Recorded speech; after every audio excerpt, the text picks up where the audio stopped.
अजे तुहानू सारिਆਂ ਨੂੰ ਆਪਣੀ ਆਪਣੀ ਪਈ ਹੈ ਇੱਥੇ ਮੈਂ ਹਾਸੇ ਮਜ਼ਾਕ ਚ ਆਪਣੇ ਬੰਦੇ ਨੂੰ ਆਪਣੀ ਕਮੇਟੀ ਬਾਰੇ ਵੀ ਦੱਸ ਬੈਠੀ ਆ ਤੇ ਸੇਵਿੰਗ ਬਾਰੇ ਚ ਵੀ ਉਦੋਂ ਦੇ ਇੱਥੋਂ ਟੁਰੀ ਜਾਂਦੇ ਨੇ ਤੇ ਆਖਣਗੇ ਕੁਰਬਾਨੀ ਲੈਣੀ ਸੀ ਉਹ ਸਾਹਮਣੇ ਤੇ ਟੁਰੀ ਜਾਂਦੇ ਨੇ ਈਦੀ ਦੇਣੀ ਸੀ ਆ ਹੁਣ ਹਲੇ ਆਏ ਤੇ ਕੱਲ ਬਿੱਲ ਭਰਨੇ ਸੀ ਉਹ ਇਹਨਾਂ ਨੂੰ ਦੱਸੋ ਮੇਰੇ ਕੋਲ ਸੇਵਿੰਗ ਤਾਂ 3400 ਰੁਪਈਆ ਉਹ 3400 ਲੈ ਕੇ ਕੀ ਕਰੋਗੇ 34 ਲੱਖ ਨਹੀਂ ਹੈ ਉਹ ਵੀ ਮੈਂ ਇਹਨਾਂ ਦੀ ਜੇਬੀਆਂ ਚ ਜੁੱਤ ਕੱਪੜੇ ਧੋਣ ਜਾਂਦੀ ਆ ਨਾ ਜੇਬ ਚ 10-20 ਨਿਕਲਦੇ ਨੇ ਉਹੀ ਇੱਕ ਪਾਸੇ ਕਰ ਰੱਖੇ ਸਨ लेकिन जदों तक लिल नहीं ना लैणगे बच्चा ने मैनू भी नहीं लिल लैणगे तो फिर थोड़ी देर बाद आके आखेंगे कमेटी वाले नूं पुछ सुझ देंदी है पहली कमेटी ते तू ले लै लोड़ पूरी होएगी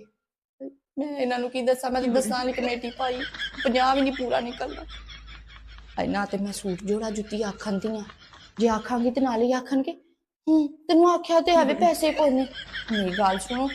भावें जिन्ना मर्जी मूंह भैड़ा करके तुहानूं दुख सुनाण तुसां इन्हां दे दुखां च नहीं आउणा इन्हां नूं कदे सेविंग दा ना दस्सिया